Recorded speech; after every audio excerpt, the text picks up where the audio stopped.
আল্লাহ বলেন, তুমি হয়তো বহুবার দোয়া করেছ আর এখন চুপ হয়ে গিয়েছ, হয়তো কষ্টে আর আমাকে ডাকতেও পারো না। কিন্তু আমি জানি এই নীরবতায়, এই চাপা কান্নার মাঝেও তুমি কি চাও। আমি শুধু মুখে শব্দ শুনি না, হৃদয়ের বাসাও বুঝি। তুমি চাইলেও না চাইলেও আমি তোমার খবর রাখি, কারণ আমি দয়াময়। আমি কখনো তোমার নীরব প্রার্থনাও ভ্রেতা যেতে দিই না। তুমি হারিয়ে গেলে আমি তোমাকে পথ দেখাই, অন্ধকারে পড়লে আমি তোমার জন্য আলো জ্বালাই।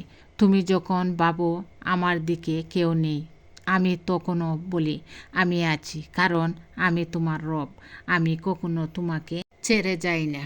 আসসালামু আলাইকুম প্রিয় ভাই বোনেরা, সবাইকে অনেক অনেক দোয়া ও ভালোবাসা জানিয়ে আজকের ভিডিও শুরু করছি। আল্লাহ বলেন, অতিরিক্ত চিন্তা করা বন্ধ করো, অভিযোগ করা বন্ধ করো, নিজের উপর অতিরিক্ত চাপ দেওয়া বন্ধ করো। বরং তুমি আমাকে বিশ্বাস করো, আমার উপরে তোমার বিশ্বাস রাখো।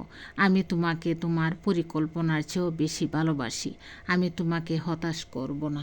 মানুষ দোয়া করার সময় ভাবে আল্লাহ সব দেখছেন, কিন্তু নিন্দা করার সময় সেটা ভুলে যায়।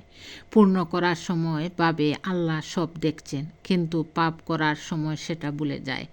দান করার সময় ভাবে আল্লাহ সব দেখছেন, কিন্তু চুরি করার সময় সেটা ভুলে যায়।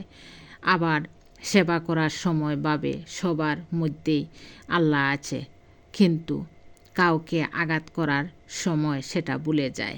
এরপরেও মানুষ নিজেদের বুদ্ধিমান ভাবে। তুমি যদি মনের মধ্যে অহংকারের কালো মেঘ পুষে রাখো, তবে স্বয়ং আল্লাহ তোমাকে আলোর পথ দেখাতে পারবে না। শিশুসুলভ একটি সৎ ও সরল মনের মাধ্যমে যদি আল্লাহর কাছে দোয়া করো, তবে তোমার দোয়ায় নিশ্চিত আল্লাহ সাড়া দেবেন। জীবনে একটু করে হলেও সৎসঙ্গ করো, তবেই ঠিক পথে চলতে পারবে। একবার যদি ভুল পথে চলে যাও, তবে ফিরে আসা বড় কঠিন।